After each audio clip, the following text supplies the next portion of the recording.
거룩한 불법성 삼보에 구의합니다. 제가 법을 듣는 모든 선한 공덕으로 완전한 깨달음을 얻게 하소서. 저는 이 순간부터 완전한 깨달음을 얻을 때까지 거룩한 불법성 삼보에 구의합니다. 제가 법을 듣는 모든 선한 공덕으로 일체 중생에 비해 완전한 깨달음을 얻게 하소서. 저는 이 순간부터 완전한 깨달음을 얻을 때까지 거룩한 불법성 삼보에 구의합니다. 제가 법을 듣는 모든 선한 공덕으로 일체 중생에 비해 완전한 깨달음을 얻게 하소서. 강기 독재 예를 손에 따와 탐제 방배 제를 담배 최뇌 된세외 고담 대라 차제로 용수 보살님께서 중론 마지막 27장 이렇게 마지막 개송 아까 대자대비의 마음으로 중생들의 약한 견해를 소멸하기 위해 바른 법을 설하신 고다마 부처님에게 얘기합니다 라고 종론 마지막 그 개송입니다. 27장 마지막 거기서 부처님의 두 가지 특징 마음이 대자대비의 마음 목적이 일체 중생의 그 견해 우리는 따와 탐제방비제를 해서 원본에서는 모든 상물을 버리기 위해 이렇게 해도 들어가죠. 모든 상물을 버리기 위해 또는 모든 나쁜 견해를 버리기 위해 없애기 위해 부처님께서 대자대비의 마음을 가지시고 목적을 일체 중생의 모든 상을 없애기 위해 하시는 것은 설법, 바른 법을 설하신 고다마 부처님에게 얘기합니다 라고 부처님을 이렇게 설명하셨습니다. 용수보살님 마지막에 중론 앞에서부터 중론에 분석해 보면 아무도 차지할 수 없다. 우리 생각에는 상이 많다, 좋다, 나쁘다, 이게입니다, 아닙니다, 이런 여러 가지 상, 견해 같은 거 있는데, 그러니까 이거 말로 표현하기도 그리고 아까 소금처럼 적당하게 해야 되는 거예요. 양극단이 아빠지 않게 이게 중자가 아까 이 중이 여러 가지 설명드리잖아요. 아까 복잡하지만 다시 요약하면 중하면 중도라고 우리 설명하잖아. 중도라고 하면 팔불중도라고 할 때 수익 면에서 말하는 거잖아. 견해 면에서 중도 또는 중간학파라고 이렇게 표현하잖아. 중간학파 하면 어떤 견해 어떤 사상을 말하는 거잖아요. 중간학파 중도 또는 중론이라고 해서 이 논서 의미도 있잖아요. 중론. 그러니까 이거 중자가 어떤 한문으로 이거 중자 강원도 중자 하나인데 원래 범어로 보면 멋대야 말까라고 해서 멋대야 말까라고 할 때 중화학파의 의미도 있지만 이렇게 중 여러 가지 제가 한국말로 아까 그때 생각해가지고 공성도 중입니다. 공성을 깨닫는 지혜도 중입니다. 공성과 공성 깨닫는 지혜에 대해 부처님 말씀 스승님들의 해석까지도 거기에 해당된다고 말씀드렸습니다. 그러니까 아까 입중문이라고 할 때 우리는 여기 오늘부터 입중론 공부한다고 하잖아요. 용수보살님의 중론에 대해 설명, 해석, 해석이 여러 가지 있습니다. 해석이 인도 거기 범어로 든 해석만 해도 8가지의 종류 있다고 해요. 그 중에서 부더빨리다, 제가 아는 거 부더빨리다, 부더빨리다, 불호보살님이 지으신 중론의 해석, 그리고 성천보살님의 우마시자바라고 해서 아마 우마시자바 사베론도 중론의 해석가 돼요. 사베론. 그리고 월층보살님께서 지으신 입중론도 있고, 또 다른 측셀이라고, 이거 한국말로 지금 제가 측셀, 우마 측셀이라고 해요. 중간 걸 부르는 거, 걸 바르게 부르다라는 그런 이름이에요. 이렇게 해서, 그리고 제가 기억나는 얘기 중에 8가지 종류가 있어요. 이렇게 해서 종론에 대해서 아까 청변보살님이 지은 종론의 해석이 있어요.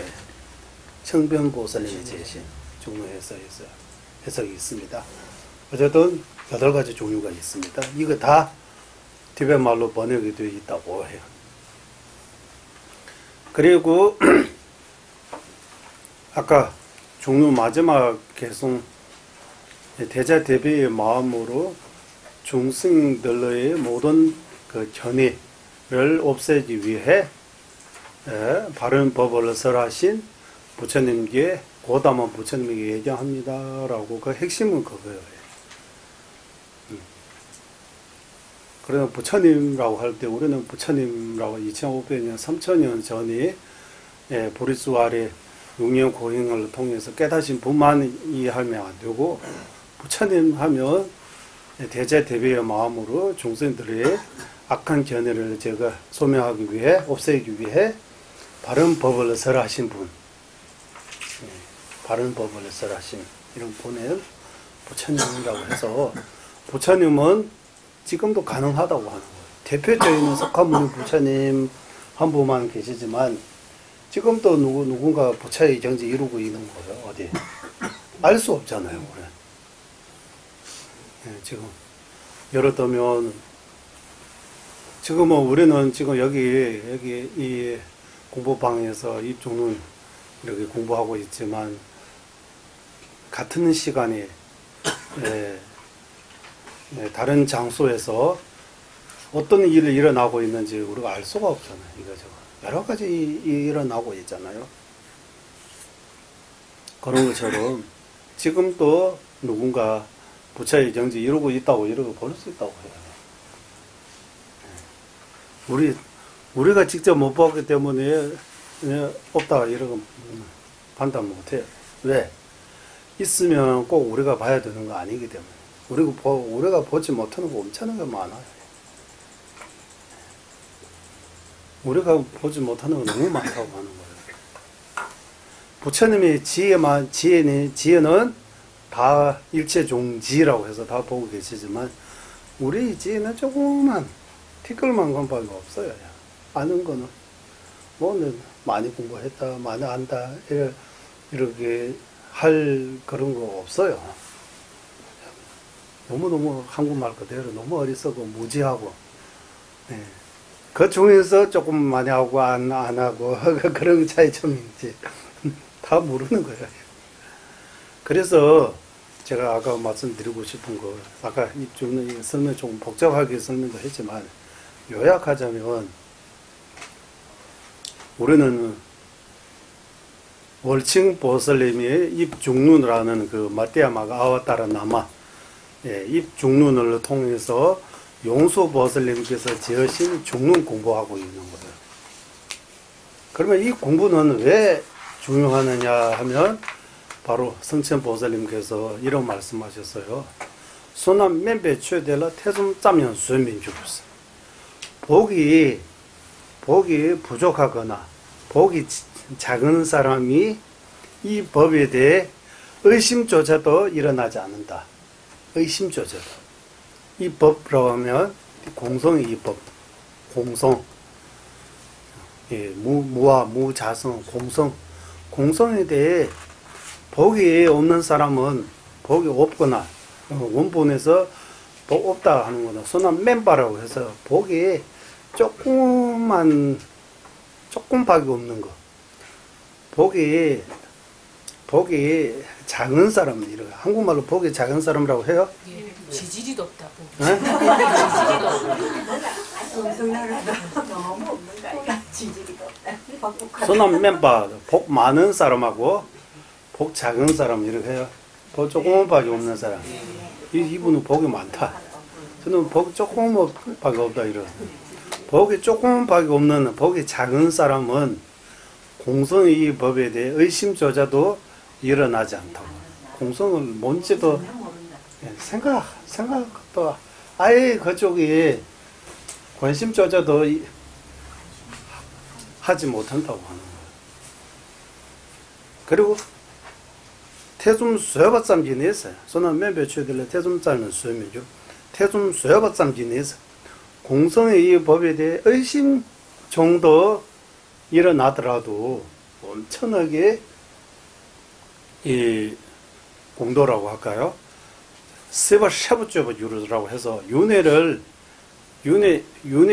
이거 윤회잖아요. 윤회가 세바 샤브쩌브 유르. 윤회가 만약에 이거 한 페이지로 이 윤회라면 공성에 대해 의심 일어나면 이 종이가 찢어지는 거죠. 윤회가 이렇게 갈라지는 정도로 이렇게 된다고 하는 거야. 이거 표현 한국말로 제대로 되는지 모르지만 어쨌든 복이 작은 사람이 공성의 의심조차도 일어나지 않는다. 공성에 의심 정도 일어나더라도 윤회를 약간의 흔들리게 한다고. 윤회에 이제 윤회에서 벗어나는 쪽으로 간다고 하는 거야. 그러니까 일단 의심라도 일으켜가지고 그리고 윤회에서 벗어나도록. 공성을 깨닫지 않으면 윤회에서 벗어날 수 없다고 하는 거예요. 윤회. 이 고통에서 벗어날 수 없다고 하는 거예요. 쉽게 말하면 우리는 괴롭다, 힘들다, 많은 육체적인 고통, 정신적인 고통도 있고 그뿐만 아니라 계속 죽고 나는 태어나고 또 죽고 태어나고 이거 반복. 이거는 우리가 모르고 있는 거예요. 윤회의 고통이라고 해서 고고, 교고, 행고라고 해서 윤회하는 고통, 죽고 또 태어나고 죽고 또 태어나고 이거 반복하는 거예요. 그러니까 제가 많은 스님이나 한국 분들은 안 태어나고 싶다 이런 말을 들으면 말하는 죽어버리고 다시는 안 태어나고 싶다 이런 생각이 들 정도로 괴롭다 힘들다라고 하는 거예요. 그러면 안 태어나고 싶다고 해서 안 태어나는 거 아니에요. 죽으면 반드시 태어난다고 해요. 우리는 업과 번뇌에 의지해서 죽으면 끝이 아니고 또 태어나고 또 처음 기어 내어부터 공부를 해야 되고 또 공부하고 이게 그러니까 이 거친 의식에서 공부하면 이거 한계가 있다고 하는 거예요.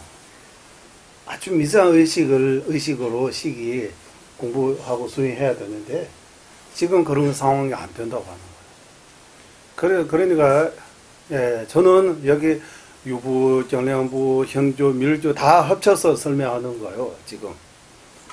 그러니까 밀주식으로 설명하면 지금 우리 거친 의식이 깨어 있는 상태라고 해요. 거친 의식이 거친 의식이 지금 작동하고 있는 거예요. 미상 의식이 잠자에 있다고 해요. 우리 잠자의 의식 이렇게도 표현하잖아요. 미세한 의식이 깊은 잠에 빠져가지고 아직 작동 안 하고 있다고 해요. 그럼 미세한 의식이 언제 작동합니까? 라고 하면 마지막 죽을 때 마지막 순간에 잠깐 일어나는 거예요. 일어나다가 또 잠자고 거친 의식이 일어나는 거예요. 가장 미세한 의식이라고 해서 그런 가짜 미세한 의식이 있다는 거 유시학파에서 알아야식 이야기하는 거하고 밀교에서 정광명이라고 이런 설명들이 뭐 설명하고 있느냐라고 하면 의식을 이렇게 세 가지로 나누어서 이야기 설명. 거친 의식, 미성한 의식, 가장 미성한 의식이라고 해서 이렇게 세 가지로 나눌 수 있다. 몸도 거친 몸, 미세한 몸, 아주 미세한 몸이라고 해서 세 가지로 나눌 수 있다고 합니다. 지금 우리가 드러나 있는 생각들이 거친 생각이라고, 식이라고 하는 거예요. 예, 좀 더 기쁜 잠에 들어갈 때에 그때 의식 있다고 하는데 우리 못 느끼죠. 아예 기쁜 잠에 깨어날 때가 완전히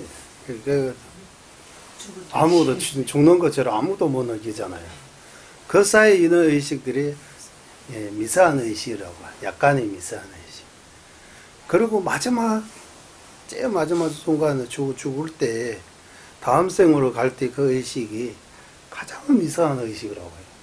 더 미세해질 수 없다고 해요. 가장 미세하다고. 그 의식이 이렇게 세 가지 종류가 있다고 하는 거예요. 예. 그렇기 때문에 예, 안 태어나고 싶다고 해서 안 태어나는 거 아니고 태어나지 않는 원인들이 제거해야 되는 거예요. 진짜 윤회 안 하고 싶으면 다시 안 태어나고 싶으면 진짜 안 태어나고 싶으면 태어나지 않은 업과 번뇌를 제거해야 되는 거예요. 업과 번뇌를 깨끗하게 제거하고 소멸할 수 있다면 태어나고 싶어도 안 태어나요. 그때는 태어날 수 없게 만들기 때문에. 그러니까 윤회에서 벗어나고 싶으면 반드시 공성을 깨달아야 된다고 하는 거예요. 공성을 깨닫지 않고 다른 어떠한 방법으로 윤회에서 벗어날 수 없다. 정확하게. 공성을 깨닫기 위해 뭐 공하다, 텅 비어있다, 다 연결되어 있다. 그 정도로만 설명하고 그 정도로만 공성을 깨달을 수 있어요? 없다고 해요. 종론 공부해야 된다고 해요. 종론 공부하려면 예전에 우리 종론 한번 하잖아요. 개성으로. 얼마나 어려워요. 종론. 종론이 27장까지 어렵잖아요. 개성으로. 설명 보지 않고는 어려워요. 그러면 입 종론 같은 거요. 좀 더 쉬워요. 종론보다 입 종론이 좀 더 쉬워요. 입 종론을 통해서 종론 공부하겠다고 하는 거예요. 그래, 입 종론은 온천하게, 용수 보살님의 그 무자성, 그 뜻을 밝히신 논서 가운데에서, 아주, 티베트에서는 입 종론의 가장, 바른 해석이라고 할까요? 가장 훌륭한 해석이라고 이렇게 봐요. 다른 해석, 불후 보살님이 쓰신 해석도 있지만, 청변 보살님께서 쓰신 해석도 있지만, 그보다 여기 월층 보살님께서 입종론 보시면, 중환, 용수 보살님의 그 중환 사상은 다른 중환학파 하면 자립는지 중환학파, 청변 보살님의 뜻대로 설명하면 안 된다고 하는 거예요. 그리고 유식의 사상대로, 유식의 견해대로 또 풀어도 안 된다고 하는 거예요. 중론은, 그러면 어떤 견해로 그랬는지 중화학파라고 해서, 무자성, 이름만으로 존재하다는, 그때 우리 연계법의 지혜 공부할 때 그대로 이해해야 된다. 그 점에 대해 강조하기 때문에, 이것이 입종론의 종론을 기쁜 견해 면에서 설명했다고 이렇게 볼 수 있다고 하는 거예요. 기쁜 견해 면에서. 그리고 기쁜 견해 면에서 종론에 들어가다라고 하는 거예요. 그러면 광대한 수의 면에서 종론에 들어가다라고 할 때 종론에서 뭐 범부의 삼지, 보살의 십지, 그리고 사마타 위파사나 그런 부분에 대해 설명 잘 안 나오고 있는 것들이 입종론에서 용수 보살님께서 지으시는 보만으로 나오고 다른 논서들에서 나오는 들을 가져와서 다시 설명하는 거예요. 그래서 심오하는 견해하고 광대한 수잉 두 가지 면에서 입종론과 종론을 설명하기 때문에 입종론이라고 하는 거예요. 입종론, 입종라고 하는 입종. 논은 한문으로 붙이는 것이고 원본에서 마떼야 마까 하면 입중 정도밖에 없어요. 입중. 특별 말로 우말라 주바스. 중간에 들어가다라고 나오잖아. 아까 중간에 들어갔다 밖에 노는 안 나오잖아요. 중간에 들어가는 방식이 바로 이 두 가지입니다라고 하는 거예요. 그러면 여기서 말하는 중간에 들어갔다라고 할 때 이 중간은 뭡니까라고 하면 용수보살님께서 지으신 중론입니다. 그러면 보편적으로 여기 중관이라고 하는데 중이 들어가다라고 해야 되는 거예요. 원래는 말대야마가 티베트식으로 하면 우말라 주고서 중관이라고 하죠. 중관이 들어가다, 중이 들어가다 이런 식으로 이거 여기까지 설명해 드렸습니다. 아까 오늘 1강에서 계속 이거 말했습니다. 그래서 지금까지 제가 설명드렸지만 이거 하나하나 나중에 이거 자기가 스스로 또 이거 해서 보고 논진장에 이때 이렇게 기품면에서 어떻게 설명했습니까? 광대한 수임면에서 어떻게 설명했습니까? 이러고 묻는 거예요. 책 보면 안 돼요. 그때 다 여기 외워야 돼요. 그러면 그 정도 해야 계속 외우고 생각하고 하면 여기 머리 안에 뭔가 남는 거예요. 공부가 되는 거예요. 그렇지 않으면 한두 번 정도 들었다고 해서 도움 아예 안 되는 거 아니지만 부족해요 라고 해요. 부족하다고 해요. 그러니까 자꾸 들어야 되고 자꾸 생각해요. 문사수는 항상 같이 가야 된다고 하는 거예요. 공부 따로 수행 따로 없다고 해요. 수행이 공부예요. 공부가 수행이에요. 공부 따로 수행 따로 없다고 해요. 그렇기 때문에 입종론 공부가 아주 중요해요. 티베트에서는 3년 정도 공부합니다. 올해 거기. 그리고 입종론 일단 다 외워야 된다고 해요. 여기서는.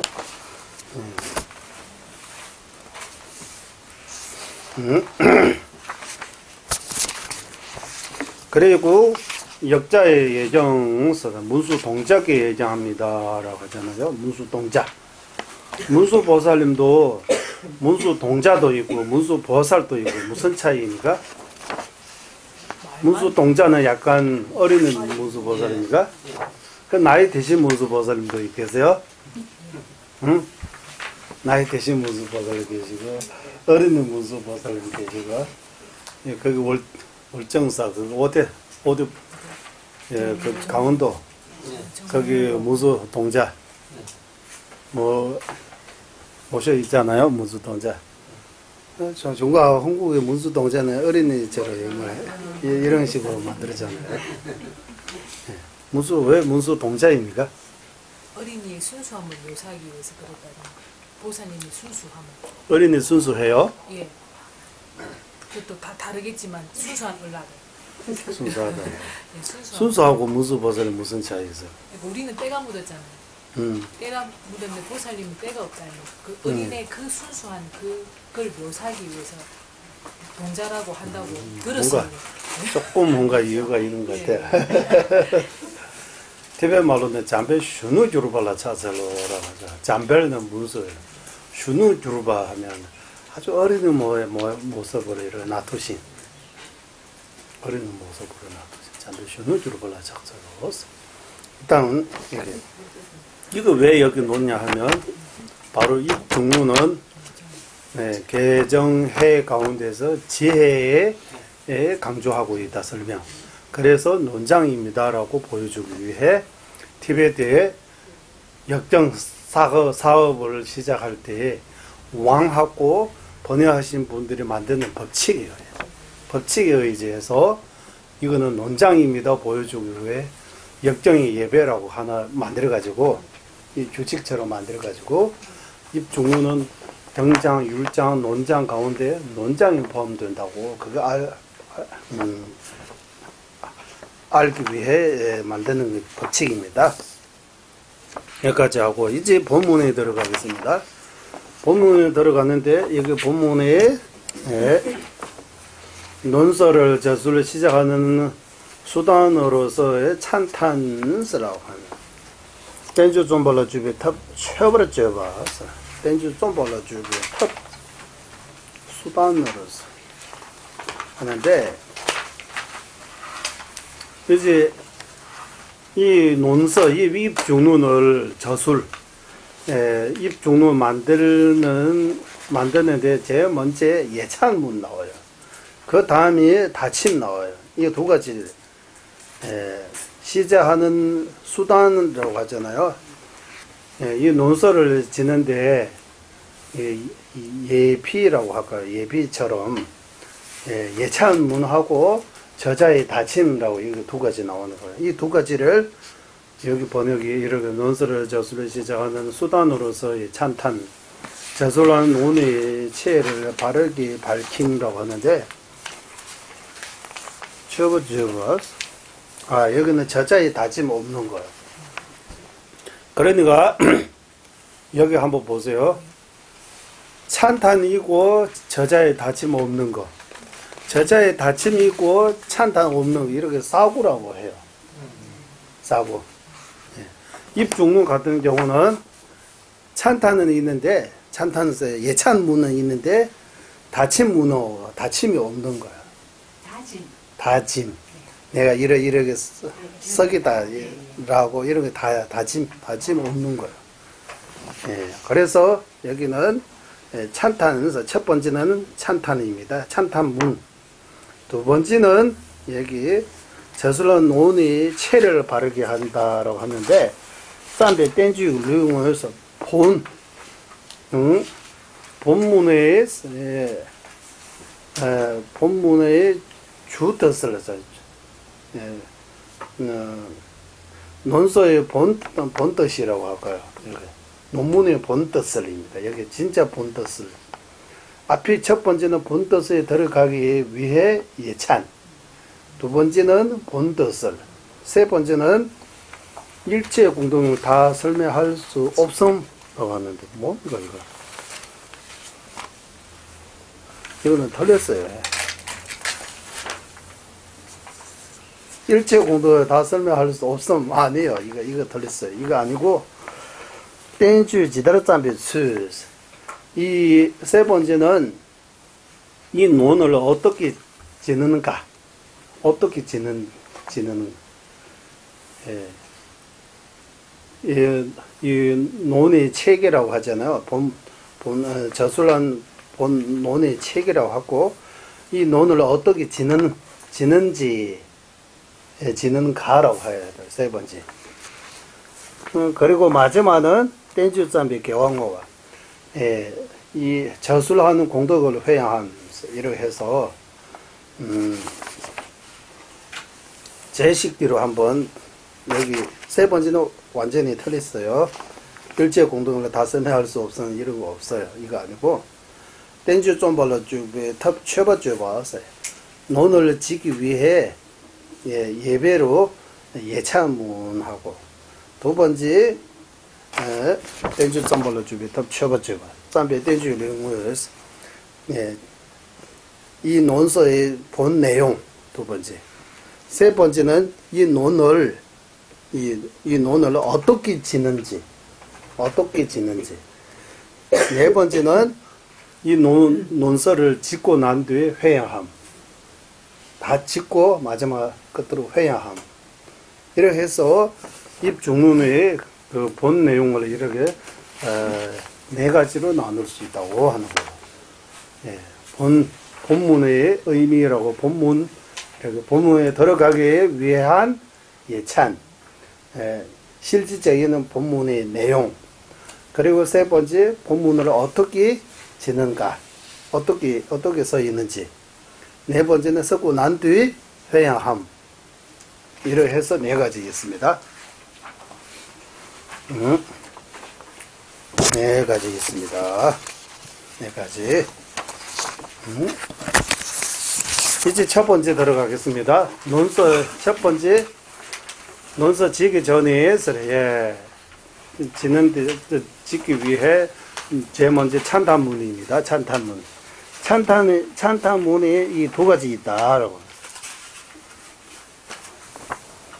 대비를 총체적으로 찬탄함하고, 대비를 각별적으로 예정하면서 찬다하는 이거 두 가지 다 안면에 전다하면 안에 예정하면 이렇게 똑같이 해야 될 것 같아요. 인지첨불라서 대변말로 하면 예, 인지첨불로 소소 맞춰버려 떼거든. 인지첨불 소소리 채도 떼어봤어. 우리는 대비라고 할 때 여기 대비입니다. 대비잖아요. 대비에서 대비심이라고 하잖아요. 자심, 대자, 대비라고 하잖아요. 대비를 여기 찬탄의 대상입니다. 월칭에 우리 다른 데 보면 부처님은 찬탄 대상으로 삼아서 하잖아요. 월칭 보살님의 입중론의 찬탄 문, 찬탄 송, 찬탄 문의 대상은 대비입니다라고 해요. 대비. 대비를 찬탄하는 거예요. 대비를 어떻게 찬탄하느냐라고 하면 예, 총지적인 면에서 이런 나누지 않고 원래 대비를 나누면 대비는 세 가지 종류가 있다고 해요. 예, 대비심을 세 가지 종류가 있다고 하는데 나누지 않고 예, 총체적인 면에서 보편적인 총체적인 면에서 대비를 찬탄하는 거 하고 대비를 나누어서 찬탄하는 거 이거 두 가지 있다라고 하는 거예요. 이 두 가지 중에서 첫 번째 대비를 총체적인 면에서 찬탄함입니다. 이 찬탄함이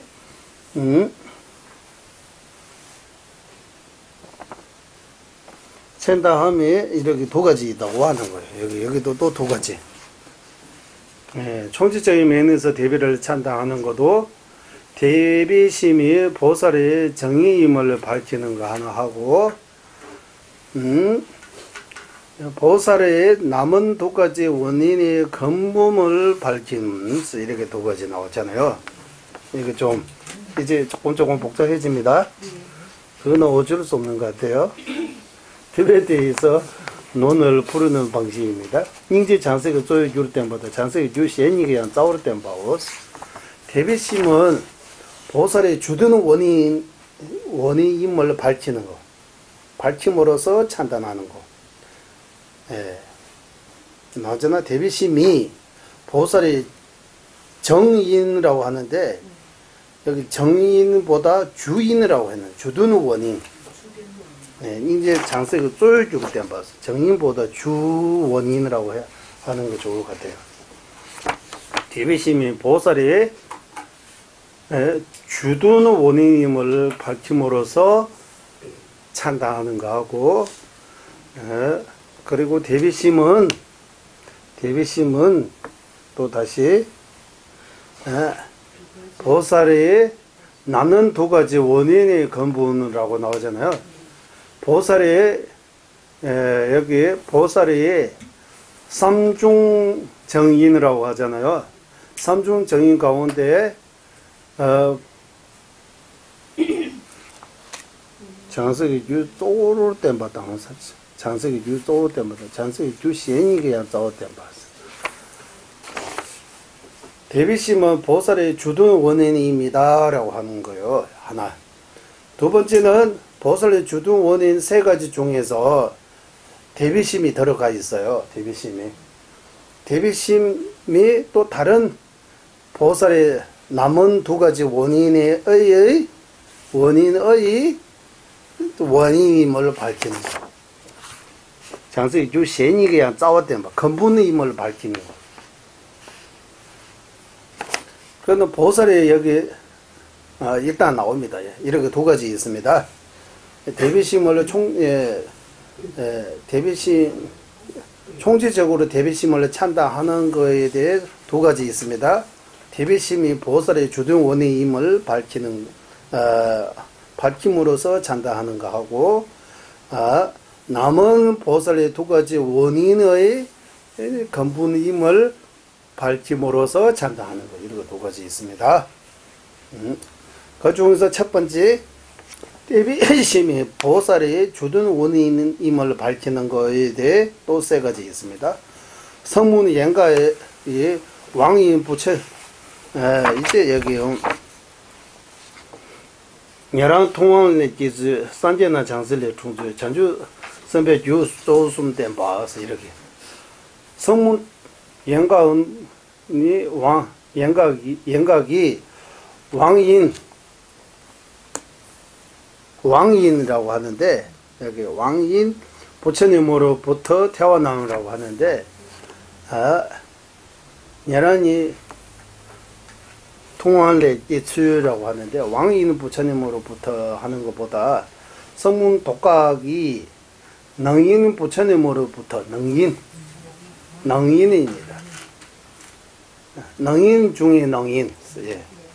그러니까 왕이라고 이렇게 배웠는데, 티베트 왕부라고 해서 티베트 말로 열의 15저로 부처님을 왕이라고도 표현해요. 능인 가운데 능인 중에 능인이라고 표현해요. 능인 중에 능인. 우리는 사람 중에 사람이라고 이렇게 쓰잖아. 사람 중에 사람. 예, 사람 중에 사람 하면 좋은 표현이잖아요. 아주 훌륭한 사람, 보통 사람 아니라고 하는 거죠. 능인 가운데 능인 하면 번을 다 제거하신 분들의 능인이라고 해요. 번을 제거하신 분 중에서 번의 습까지 제거하시기 때문에 능인 중에 능인이라고 해요. 왕이라고 해요.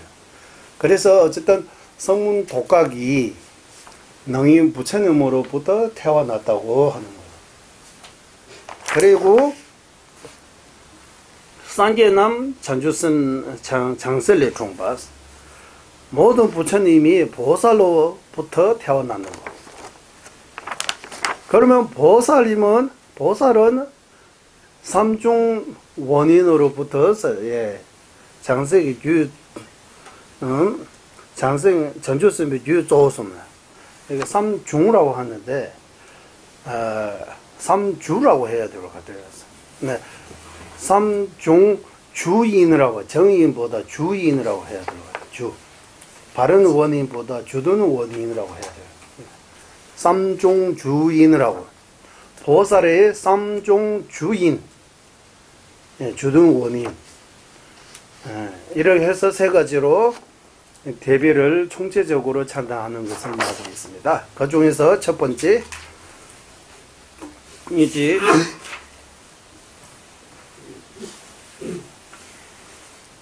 이거 반복하셔야 돼요. 이거 반복잖아요. 맞죠? 네. 이거는 반복, 이거는 지워보시고 이제 이제 그 중에서 제일 먼저 성문 영각이 능인 중에 능인 부처님으로부터 태어나셨다라고 그거입니다. 거기서부터 이제 입중론에 들어갑니다. 예. 년도 상제 증놈 통화제에서 이렇게 있습니다. 년도 상제 증놈 통화제에서 이거 한 줄. 예. 부처님은 성문 영가들의 능인으로부터 태어났고 이거입니다. 년도 상제 증놈 통화제에서. 여기는 성문 영각들을 능인으로부터 태어났고 그것밖에 없잖아요. 바로 성문하고 영가는 부처님으로부터 태어나셨다고 부처님으로부터 탄생하셨다고 하는 거예요. 네, 이거 말 그대로인데 티베트 보면 년퇴하면 성문입니다. 산제징 하면 중간의 부처님이라고 해요. 중간의 부처님. 네. 통화는 능인으로부터 태어나셨다고 해요. 근데 독각이 여기 영가하고 독각 같은 말이잖아요. 한국이.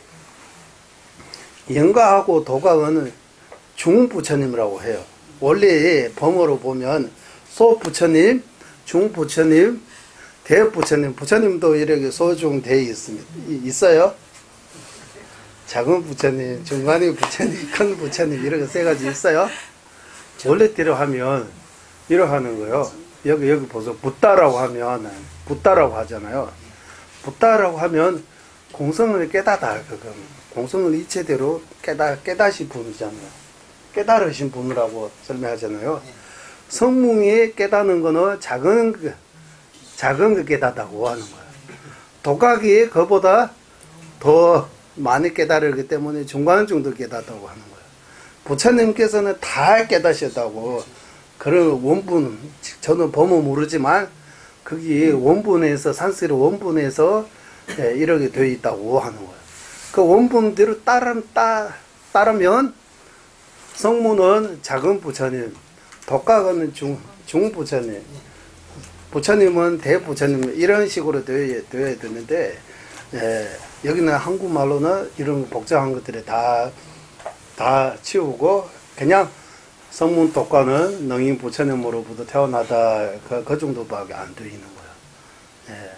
일단 제일 먼저 성문 연가는 부처님으로부터 태어나다고 하는 거예요. 성문 연가는 부처님으로부터 태어났다라고 하는 것이 뭐냐 하면 부처님께서 이 지구에 예를 들면 2500년 전에 성문 독각이 없잖아요. 거기 외도 수행자들이 많이 있는 거지. 부처님이 최초로 뭔가 깨닫고 6년 고행하고 어떤 수행을 통해서 처음으로 깨닫시고 49일 동안 설법 안 하시다가 거기에 녹야온 거기에 오비구에게 사성제의 법문을 설하면서 처음으로부터 성문 독가 이렇게 생기는 거예요. 그래서 부처님께서 설법하시기 때문에 성문이 연각에 이렇게 존재하다고 하는 거예요. 생기는 거라고 하는 거예요. 부처님 없으면 성문 독각이 없다는 말이에요. 부처님이 계시기 때문에 부처님께서 설법하시고 부처님이 설법을 통해서 그러니까 성문이라고 하잖아요. 성문. 성문하면 소리성하고 문 들어 물자잖아요. 소리를 들었다. 무슨 소리? 부처님의 말씀 들음으로써 스스로 뭔가 깨닫다는 그런 의미에서 성문. 그 과정에서 환자 이렇게 수행하기 때문에 독자라고 하잖아요. 우리는 독신자 이런 표현도 하잖아요. 각각의 독자 이거 그거예요. 독각은 벽지불. 예, 벽지불이라고. 그러니까 벽지불 부처님 불 붙이는 이유가 그거예요. 왜 벽지불이요? 환자서 벽에서 공성을 중간 정도 깨닫다 그 의미예요. 성문이 공성을 작게 깨닫고 독각이 중간 정도 깨닫고 부처님은 완전히 깨닫고 그런 의미에서 원래대로 하면 소부처, 소부터, 중부터, 대부터라고 이렇게 소부처, 중부처, 대부처 이렇게 나와야 된다고 합니다. 깨달음이 차이가 있다. 성문, 독각, 보사 아니면 부처 이렇게 해서 하면 깨닫는 다 공성을 깨닫고 있지만 깨닫는 전 깊이가 다 다르다고 하는 거예요. 깊이가 다르다고. 어쨌든 성문 독과는 부처님으로부터 태어나셨다라고 그거 부처님에 의해서 부처님께서 설법하시고 그 설법했기 때문에 성문이 되고 독각이 되었다고 하는 거예요. 어머님으로부터 배소로부터 태어난 그거 아니고 설법을 통해서 태어나는 건 성문이 됐다, 독각이 됐다라는 거예요. 지금 우리는 공부하지 않으면 뭔가 깨칠 수 없잖아요. 공부해야 뭔가 법을 배우고 뭔가 배워야 뭔가 깨달을 수 있다고 하는 거예요. 성문 독각이라고 이렇게. 그러면 능인 부처님은 어떻게 태어났습니까? 라고 할 때 두 번째입니다. 여기 모든 부처님이 보살로부터 태어난다고 하는 거예요. 보살의 시제라고 하고 보살의 그 과정을 거쳐야 부처가 될 수 있다고 하는 거예요. 그럼 보살의 과정을 거치지 않고 바로 부처가 될 수 없다고 하는 거예요. 부처님의 경지 이루려면 보살의 그 과정을 거쳐야 된다고 하는 거예요. 그래서 모든 부처님이 보살로부터 산제 천주선벌 내충세 탄생하셨다고 하는 거예요. 모든 부처님은 보살로부터 태어나시니라고 나오잖아. 부처님은 보살로부터 태어나시니 그래. 산제 천주선벌 내충시 예, 그러면 부처님은 보살로부터 태어났습니까? 이렇게 하는 거예요. 성문 독가는 부처님으로부터 태어났고, 부처님은 보살로부터 태어났다고 하잖아요. 이거 맞아요? 예. 이제 여기 낯설 해요. 응? 그래서 보살도 부처님의 법을 들어야 불의심이 생기는 거 아니에요? 불의심에서 보살도 부처님으로부터 태어나는 거 아니에요? 부처님은 보살로부터 태어나는 거 아니고, 보살은 부처님으로부터 태어나다고 이렇게 말해야 돼요. 이렇게 하면 어떻게?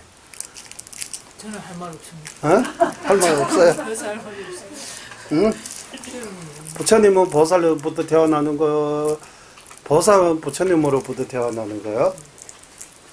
한국이 그러하는 닭이 먼저요, 계란. 계란이 먼저요 하면 부처님은 먼저요, 보살이 먼저요?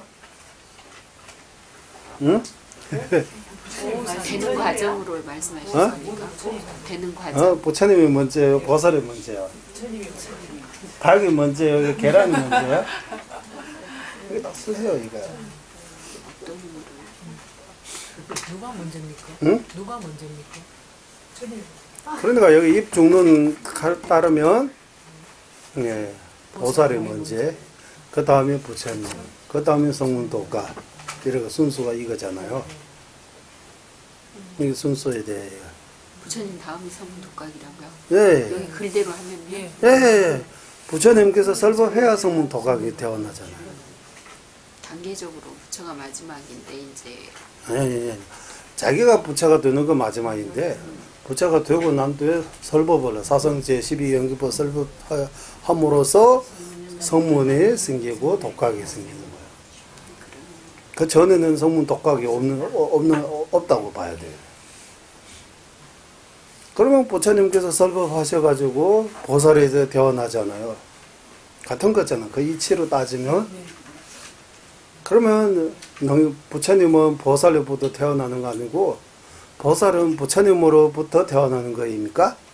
이거 딱 설해요. 이거 생각해야 된다. 이거 생각해야 된다.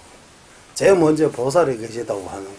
그러면 보살에서 예, 부처로부터 성문독과 이 과정은 어떤 것은 기준으로 해서 말하는 거냐고 하는 거예요.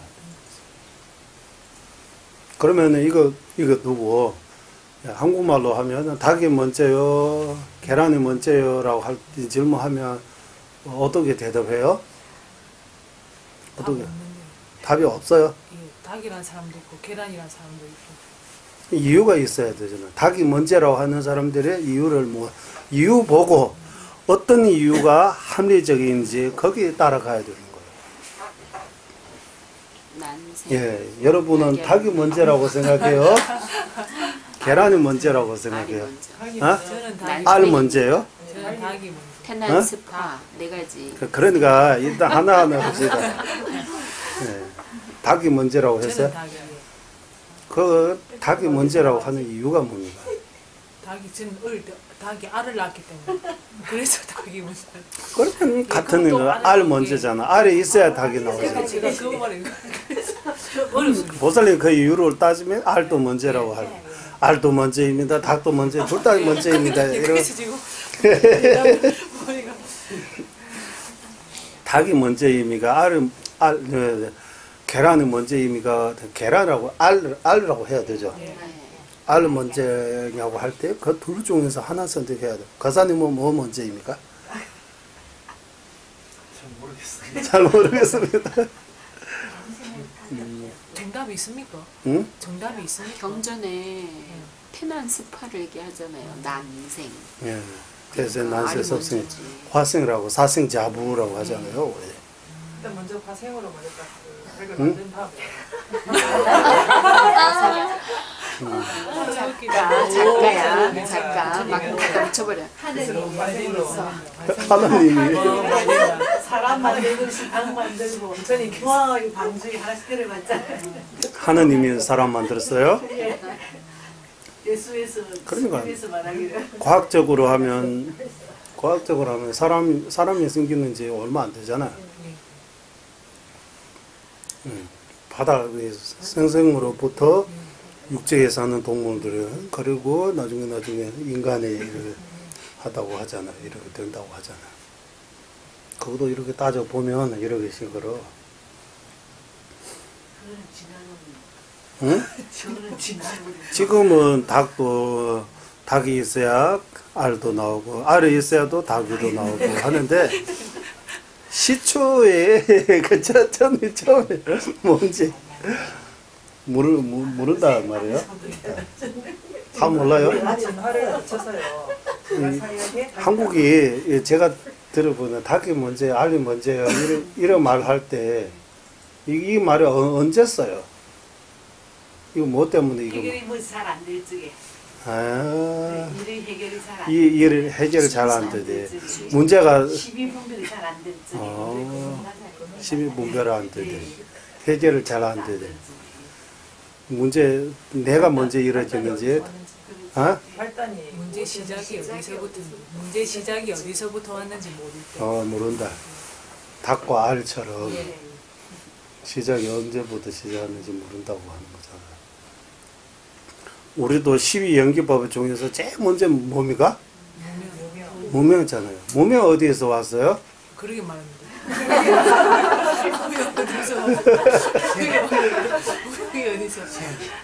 무명에 무명, 해임, 식 이런 거 나오는데 생각이 일으키면서 무명이 나오다고? 부처님도 무명이 있어요? 아니면 부처님 생각이 안 일으킨다고 해요? 부처님 생각해요? 생각 안 해요? 부처님? 하셔요. 응? 부처님은 고민해요? 고민 안 해요? 고민 안 하고 중생 생각해요? 생각 안 해요? 그럼 부처님도 무명이 있어요? 응? 종류가 다릅니다. 본능 아닌 생각. 지혜 생각. 지혜의 생각. 본능 아닌 생각 한다고. 그래? 그러니까 이런 여기 제일 먼저 연대 산재 등단 동안제 산재 전조선발 내충시 선문 도가는 부처님으로부터 태어나고 부처님들 보살로부터 탄생하셨다라고 이거 나와요. 월층 보살님이 이러지 이것이 알 먼저입니까 닭 먼저입니까 시초부터 하면은 이거 먼저라고 말할 수가 없어요. 예를 들면 지금 갖고 있는 알을 밑에 우리 냉장고 안에 있는 알 가져오면 이거 가져오면 닭이 먼저예요. 어떤 닭을 가지고 이 닭은 뭘로부터 태어나요? 알로부터 태어났다고 하는 거예요. 그런 거 안 하고 알을 먼저입니까 닭 먼저입니까 이러 하면 답이 없는 것 같아요. 이러고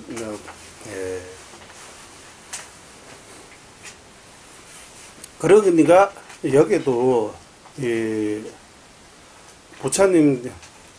부처의 정지에 이게 우리는 여기 니까야나라고 하잖아. 니까야나 설명대로 하면 석가모니 부처님이 6년 고행을 통해서 보살의 단계가 거치고 그리고 부처의 정지 이루고 그리고 사성제의 법무를 통해서 선무 독각이 생기다고 해요.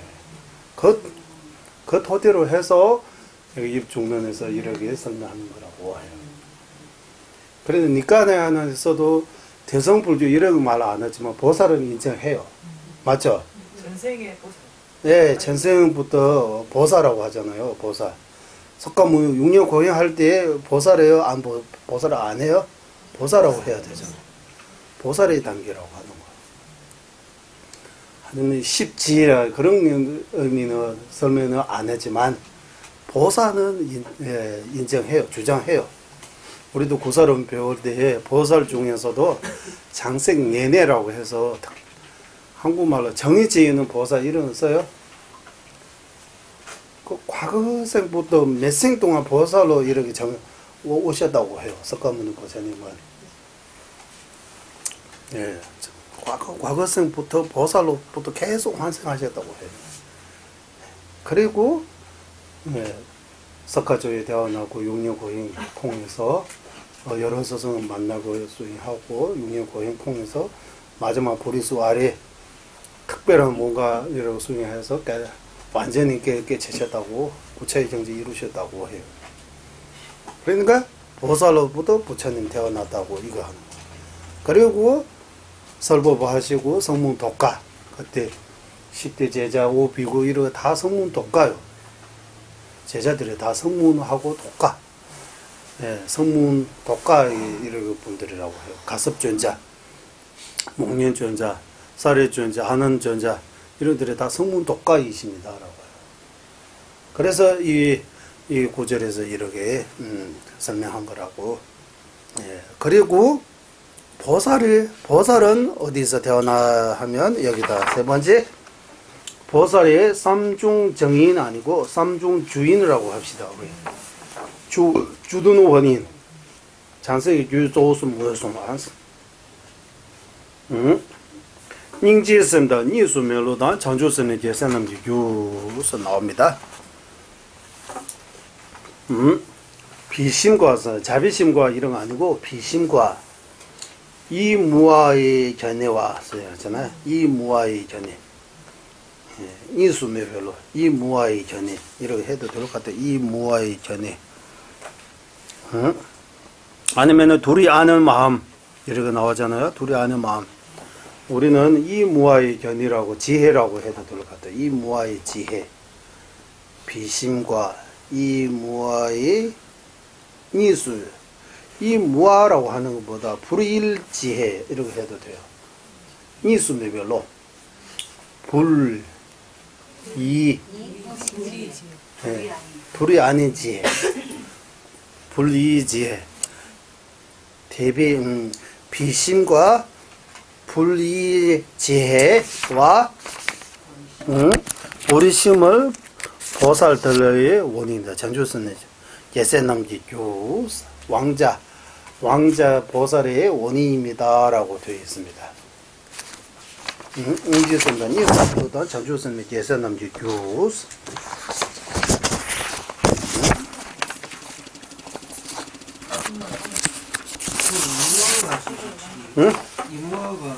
이무화가 불이 그러니까 무아의 지혜라고 해도 되고 공성의 지혜라고 해도 되고 원본에서 니수매별로라고 하는 불의의 지혜, 불의의 마음이라고 이렇게 되어 있어요. 불의의 지혜라고 해야 될 것 같습니다. 그리고 불의심, 이 세 가지는 아까 삼중주인이라고 하는 거예요. 보살의 원이라고 하는 거예요. 보살은 뭐로부터 태어났어요? 대비심, 불의지혜, 불의심. 이 세 가지로 보살을 탄생하셨다고 하는 거예요. 이 세 가지를 통해서 보살을 탄생하셨다고 하는. 그러면 이 세 가지 중에서 대비심의 비심, 불의지혜, 불의심 이 세 가지 중에서 뭐가 제일 중요합니까? 라고 하면 대비심, 비심이 중요하다고. 비심이 불의지혜의 원인입니다. 불의심의 원인입니다. 라고 합니다. 그래서 지금같이 월층보살님이 뭐 하고자 하고 있어요? 비심이 중요하다고 그거 강조하기 위해. 비심이 있어야 불의를 지혜하고 불의심이 가능하고. 비심, 불의지혜, 불의심 이 세 개가 있어야 보살이 가능하고. 보살이 계셔야 부처님이 가능하고.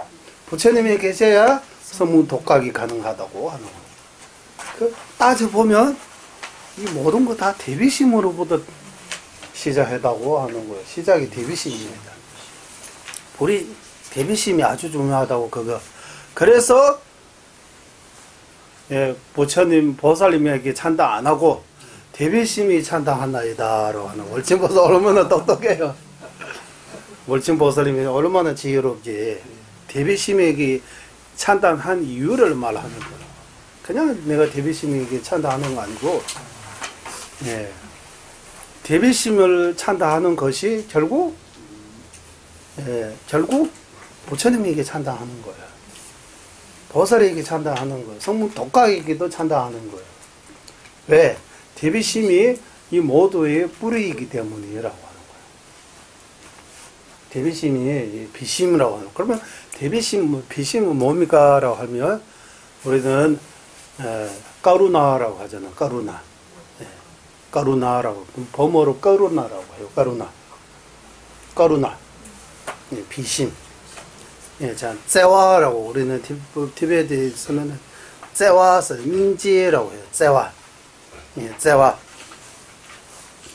예, 예, 따뜻한 마음 이렇게 표현하잖아요. 따뜻한 마음.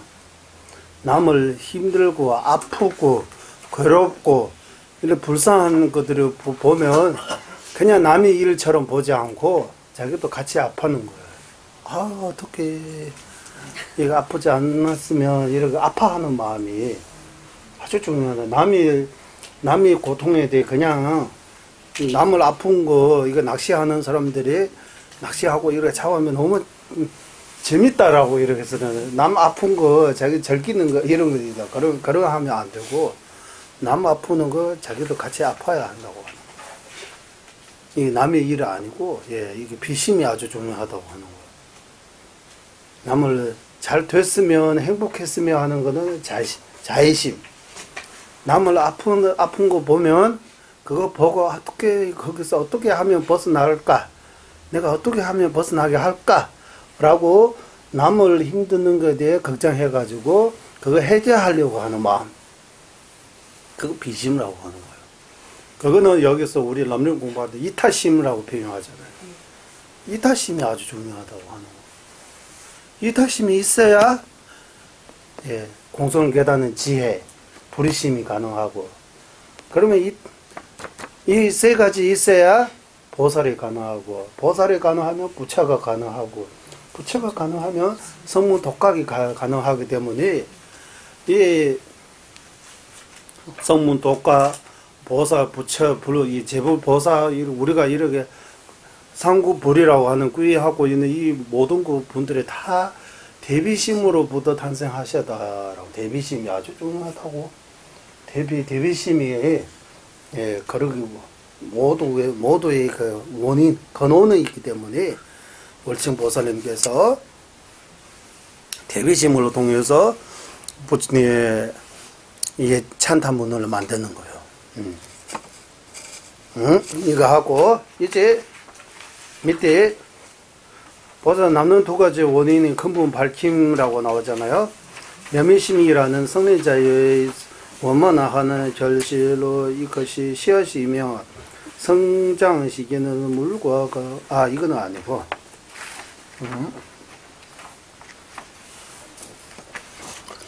인지스 전조스는 계속만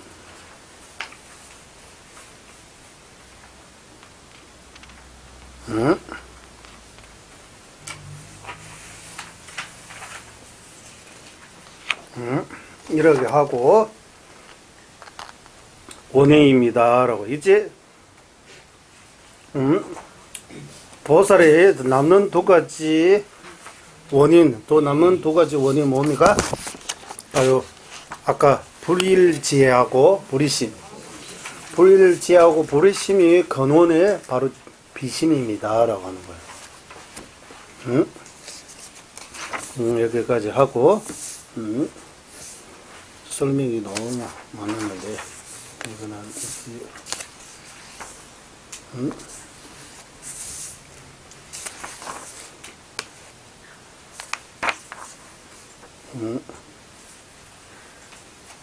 여기에 대해 아까 이게 딱셀 이게 논증이 많아요.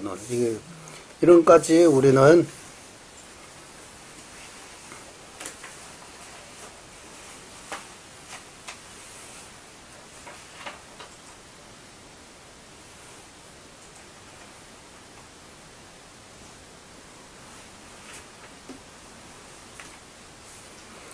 그러면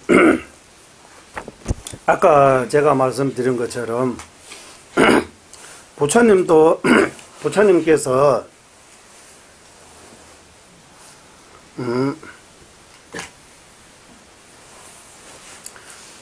보살을 보고 우리는 부처님 아들이라고 이렇게 표현해요. 부처님 아들이라고 하잖아요. 부처님 아들이라고 표현하기 때문에 부처님의 아들이라고 하면 부처님이 먼저고 보살님이 다음잖아요. 아버지하고 아들이 아버지 먼저예요, 아들이 먼저예요? 아버지 먼저잖아요. 그럼 부처님 먼저 아니냐고, 보살이 왜 먼저냐고 이러하면 거기에 대해 종가버섯 스님께서 답이 이렇게 두 가지 말씀하셨습니다. 보살은 어떤 상견 장세는 야와가 시그세 인번에 대면서 보살도 자기 원인인 부처님이 계셨다고 해요. 보살도 어떤 부처님으로부터 태어나는 건 맞아요 라고 해요. 하지만 여기서 부처님은 보살로 태어난다고 하면 그 이유가 두 가지 있다. 첫 번째 이유는 아까 제가 말했어요. 보살의 시절, 보살의 과정이 있어야 부처의 결과가 있다라는 그런 측면에서 부처님은 보살로부터 태어났다고 하는 거예요. 이거 하나. 예. 우리 누구나 보살의 그 과정을 거치고 그 다음에 부처의 경지까지 가야 되는 그거. 보살의 경지 밟아지 않고 보살의 경지를 걷지 않고 바로 부처 되는 그런 거 없다고 보여주기 위해입니다. 이거 첫 번째입니다. 네, 두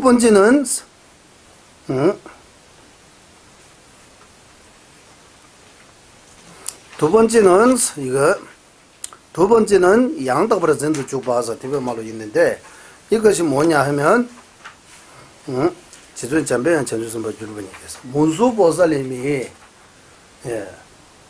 문수보살님이 계시기 때문에 들레집에 사년 최통모 전주선도 전도주고 또 경전에서 나오는 거죠. 문수보살님이 덕고로 석가모니 부처님도 그리고 다른 부처님들도 발심하고 이렇게 부처의 정지까지 가셨다라고 하는 거예요. 그런 의미에서. 예. 석가모니 부처님 같은 경우도 문수보살님을 의지해서 부처의 경지 이루다고 하는 거예요.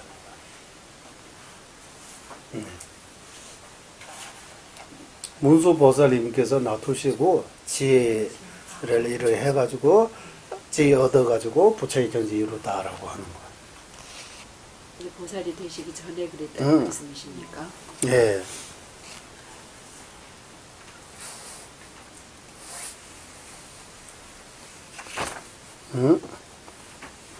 이렇게 해서 여기 여러 가지 그러니까 이런 것들이도 따져보면 많아요. 예. 그런 것들이 그러니까 보살이 우리는 태어나자마자 노인이 되는 거 아니잖아요. 애기부터 청소년, 청년, 장년, 노인 이렇게 되는 것처럼 부처의 경지도 처음부터 아니고 이런 보살 단계를 해서 나중에 부처의 경지 이렇게 흐름이 하나라고 하는 거예요. 그리고 이 두 번째 이유는 우리도 보리심을 부처의 경지 이루려면 불보살님들이 부처님도 계시지만 다른 보살, 문수보살 이런 보살에 의지해서 예를 들면 우리는 문수지도 해가지고 지혜를 정장시켜가지고 부처에 되는 것처럼 우리하고 이렇게 다른 보살, 문수보살 그러니까 석가모니 부처님도 정전에 보면 석가모니 부처님께서 처음에 발심할 때 여러 문수보살님의 가피라든지 그런 거 입어가지고 발심하고 부처의 경지 이루다라고 그런 게 있다고 해요. 석가모니 부처님도 니까아는 잘 모르지만 대성정전에 보면 석가모니 부처님께서도 문수보살님에 의지해서 지혜 얻어가지고 부처의 경지 이루다 그런 말이 있다고 하는 거예요. 금강산 입장에서 금강성보다 경전에서 나오다고 해요. 밀조 아니고 일단 현주 정전에서도 문수보살님에 의지해서 보리심 닦고 부처의 경지 이루다 이런 내용이 나오고 있다. 그런 측면에서 보살로부터 부처를 태어났다고 하는 이 두 가지 보살의 과정을 거치고 부처가 되는 이유 하나 하고 보살의 가필, 보살의 도움을 받고 부처가 되는 이 두 가지 이유로 부처님은 보살로부터 태어났다고 하는 거예요. 예. 보살도 부처님으로부터 보살 태어났다고 하지만 보살님도 어느 부처님으로부터 태어나는 거 맞다고 태어날 수 있다고 하는 거예요. 그 보살도 어떤 부처님이 뭐 부처님이 구의해야 되고 부처님이 설법을 통해서 보리심이 이래지고 부처가 되는 거죠. 그런 경우도 있지만 여기서 부처님은 보살로부터 태어났다고 하는 이유가 이런 두 가지 면입니다. 이런 내용들이 좀 있습니다. 이러고 있습니다.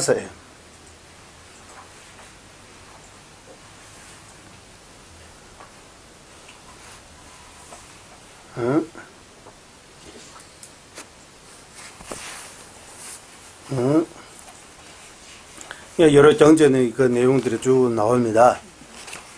쭉 나오고, 이거 다 우리 설명 안 해도 될 것 같아요. 설명하면 더 길어지고 복잡하니까, 그 중에서 이런 이야기 하나 있습니다. 나와 세발라 차차에 나와 야발라 마이노라고 그런 말이 있어요. 이거 인도의 옛날의 전통 품석이라고 해요. 예, 우리는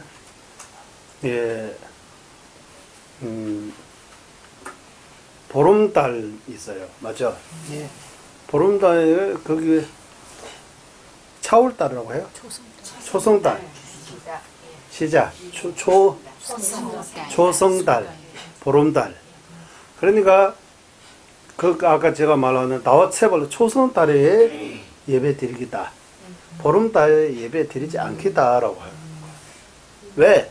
초성달에 있어야 보름달에 가능하니까. 그런 것처럼 대비심이 비심이 있어야 보살도 가능하고 부처님도 가능하고 성문 독과도 가능하니까 그거하고 맞춰서 월층 보살님이 여기 예찬문 찬단 제일 먼저 예찬에 찬단할 때 불보살님 대상으로 안 하고 대비심이 예찬하나이다라고 대비심이 찬단한 이유를 계속 말하는 거예요. 대비심이 중요하다고. 그거 보면 중론 마지막 27장 마지막 대비의 마음으로 단기 톡생예수네 일체 중생의 그 상 또는 견해를 제거하기 위해 바른 법을 설하신 고담한 부처님이 얘기합니다라고 할 때 대비심이 강조하잖아요. 월층 보살님께서도 그거를 보고 대비심이 제일 먼저 예정하는 거예요.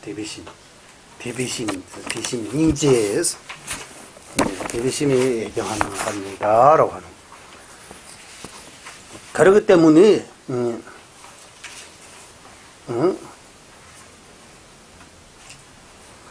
대비심이 아주 중요하다고 하는 거예요. 그리고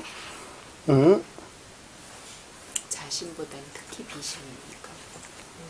자심이 있어야 비심이 나오는 거예요. 자비심이 자비심이라고 해도 되는 거예요. 그러니까 자비심은 자심 비심은 이렇게 동체의 양면처럼 이렇게 생각해도 되는 거예요. 하나는 자애심은 행복했으면 잘 됐으면 이런 사랑하는 마음, 예뻐하는 마음. 비심은 그 예뻐하는 마음으로 이거 아프고 힘들 때 그냥 고정하듯이 말고 자기도 같이 아파하면서 어떻게 해결하려고 도우려고 이렇게 하는 마음이 비심이라고 하는 거예요. 여기서 대비심은 대자비심입니까? 대자비심을 말하는 대자비심이라고 하면 대자, 대비 이거 두 가지 있는 거예요. 그러나 대자, 대비라고 해서 대자, 자신 비심이라고 이렇게 표현하잖아요. 자신 비심. 이 두 가지 마음입니다. 동전의 양면처럼. 자애심이 있어야 비심이, 연민심이 원인 결과입니다.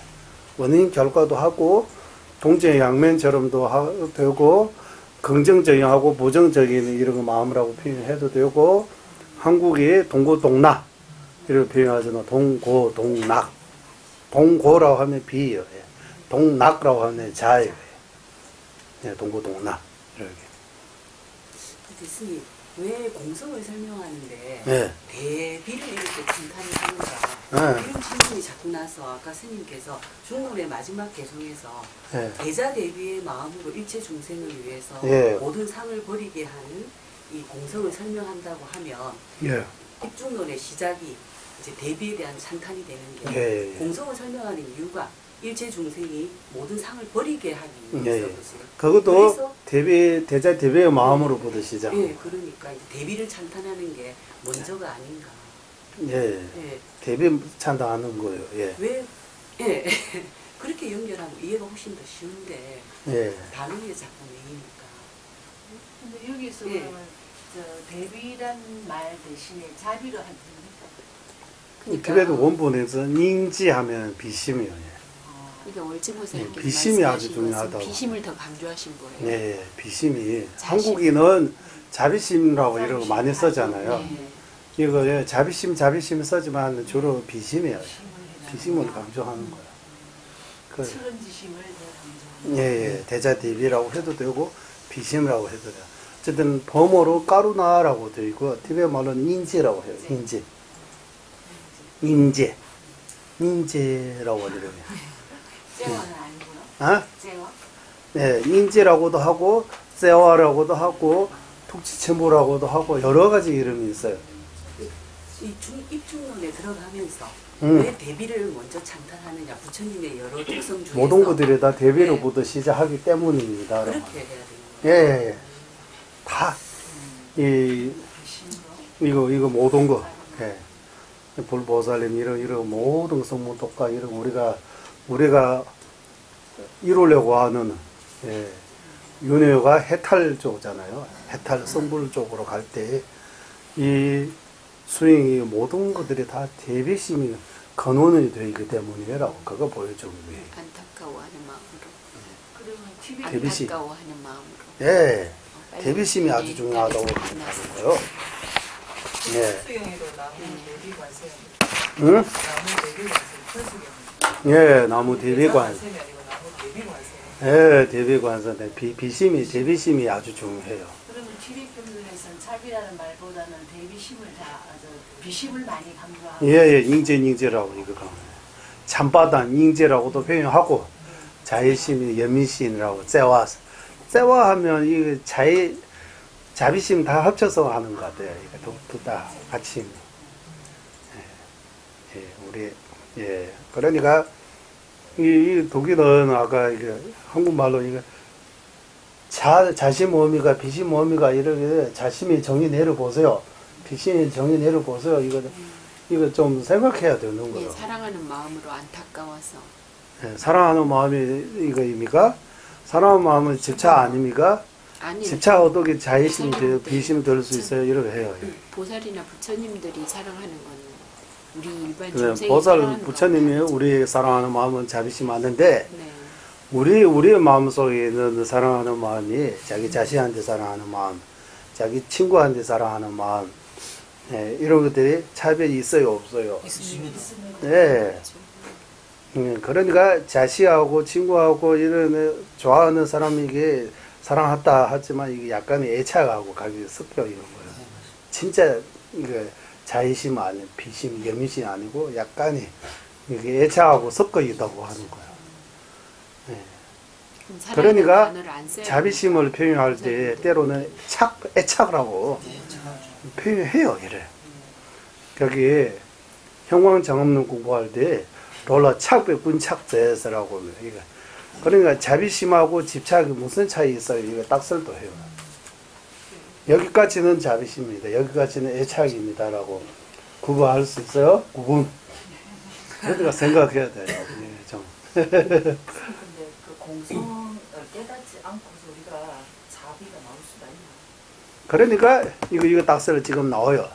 이 세 가지 삼중주인이라고 하죠. 아까 보살의 세 가지 원인 중에서 뭔가 제일 중요해요?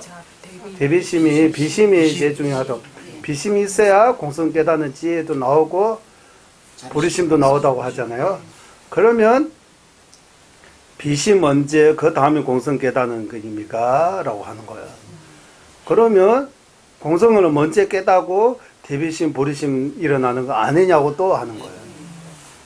네. 공성을 먼저 깨달아요? 대비심이 먼저 일어나요?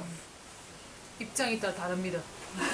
보는 입장이 여기 아까 지금 여기 보면 대비심 먼저 그 다음에 분리지혜하고 보리심,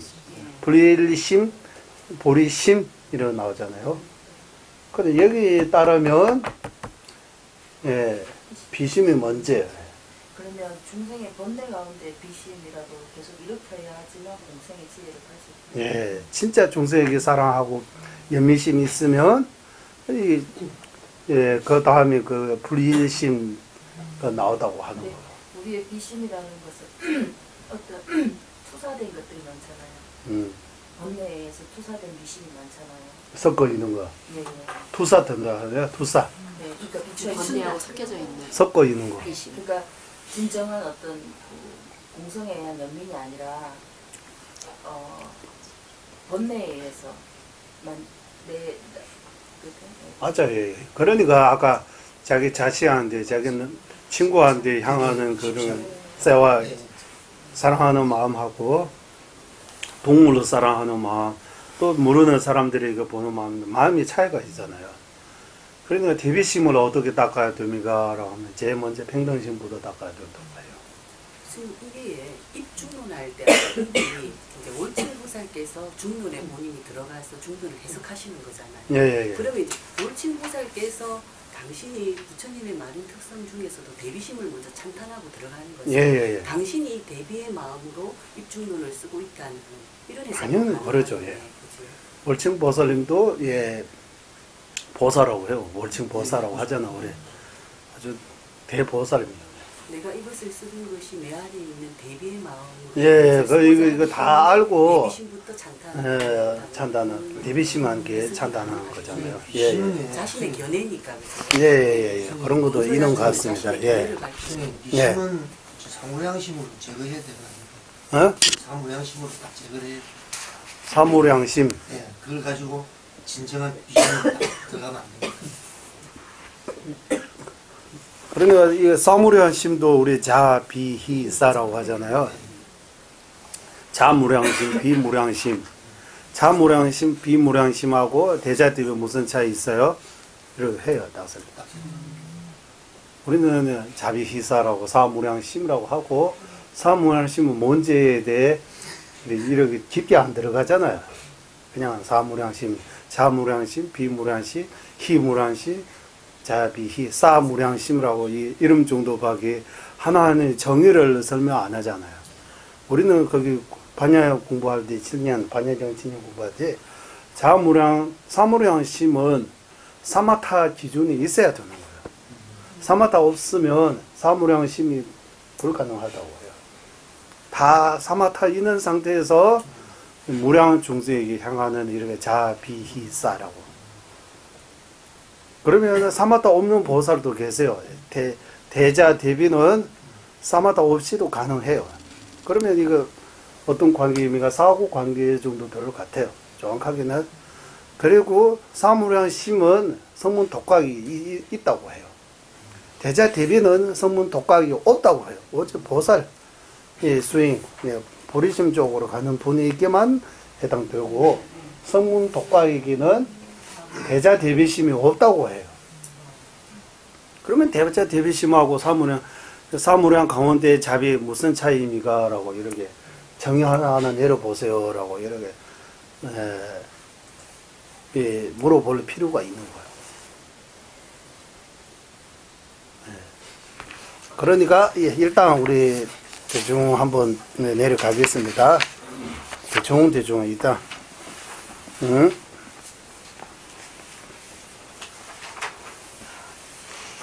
이거 하고 그러면 이 대비심, 비심, 불일재해 그리고 불이심 아니면은 심자 다 써도 들어가야 돼요. 비심, 불일심, 불이심 그리고 불이심 이 세 개는 범부의 삼지라고 하는 거예요. 수수지의 최소음이라고.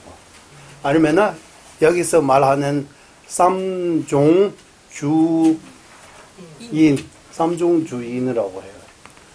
삼종주인은 뭐의 원이라 보살의 원이라고 해요. 이게 세 개 있어야 보살이 가능하다고, 보살이라고 말할 수 있는 거죠. 그 세 개 중에서 비심이 가장 핵심 근원입니다. 라고.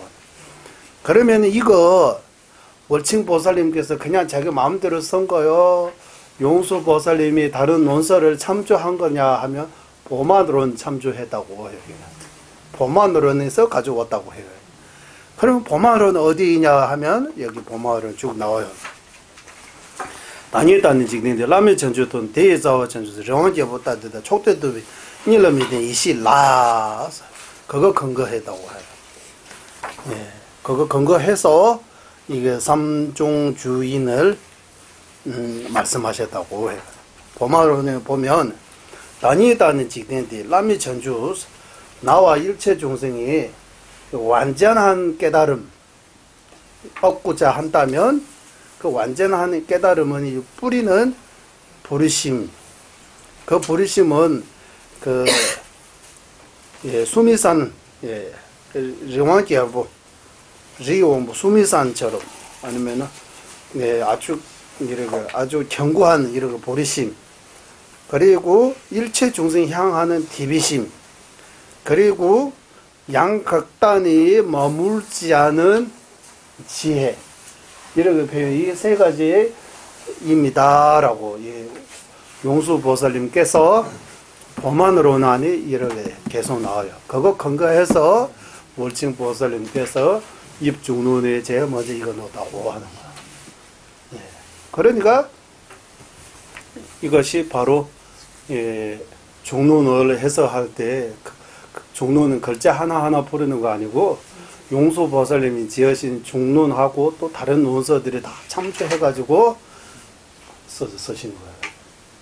썼다고 해요. 네, 이거입니다. 여기까지 하고,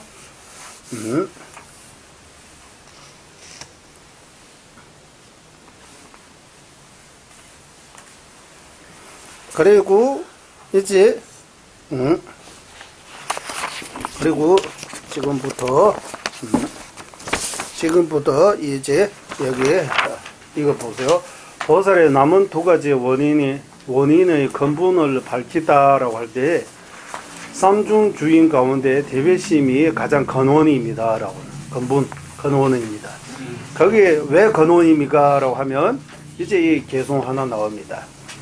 네, 개송 하나는 어떻게 나오냐 하면 방제전이 제외로도 분조대 사부단이 별로 충저 유린도 롱주 내라 민바다부 되죠바 대제다지 동만 인지 되버려차스 이거입니다. 예, 한글로 한번 읽어드려서 여미심이라는 성리자의 원만하는 결실로 이것이 씨앗이며 성장시키는 물과 가고 오랫동안 수용하는 대상을 성수시키는 것이기에 그래서 내가 가장 먼저 자비를 이렇게 하는데 자 빼고 예, 비심을 찬다하는 것이다 라고 해요. 대제다 동만 인지 되버지 비심을 찬다하노이다. 비심을 찬다하는 이유를 이제 찬다하는 이유. 예.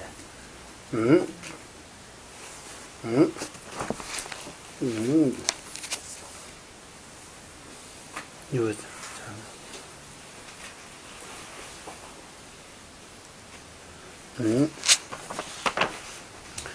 예, 이 세 가지 원인 가운데에서 삼중 주인 가운데에서도 비심이 제일 중요한 것을 보고서 월칭보살님께서 딱 그래서 내가 먼저 비심을 찬다하나이다. 예. 왜 앞에서 나오는 스님 개별로도 분조대에서 여기 이제 개별로도 분조대에서 성리자의 원만하는 결실이라고 하잖아. 결실. 이 여민심이라는 것을 여기 여민심이라고 하잖아. 비심입니다. 비심이 결과 부처의 원만한 결과, 이 부처님의 원만한 결과 하나 하고, 간제증 여열로도 분소대 결과 결실로 이것이 씨앗입니다라고 하는 거예요. 씨앗이하고 같다고. 간제자원이 여열로도 분소대에서 여열로도 분소대에서 사분단 벨라 춘자 유린도 농주 내려면 것부터 이게 왔어. 예, 농주 집에도 원본 보고 설명하면 좋을 것 같아요. 예. 여기도 있습니다. 왜 자비의 비심을 찬다는 세 가지 원인 가운데에서 제일 중요하느냐라고 하면 이 원만한 부처의 이 결과이잖아요. 부처의 경지. 이 부처님의 경지에 씨앗이가는 뿌리는 대비심입니다. 뿌리와 같다고 하는 씨앗이와 같다고 하는 사분 씨앗이라고 해도 되고 뿌리라고 해도 되고 그리고 제일 먼저 처음이도 중요하고 중간도 중요하고 마지막도 중요하다고 하는 거예요. 처음이 왜 중요합니까?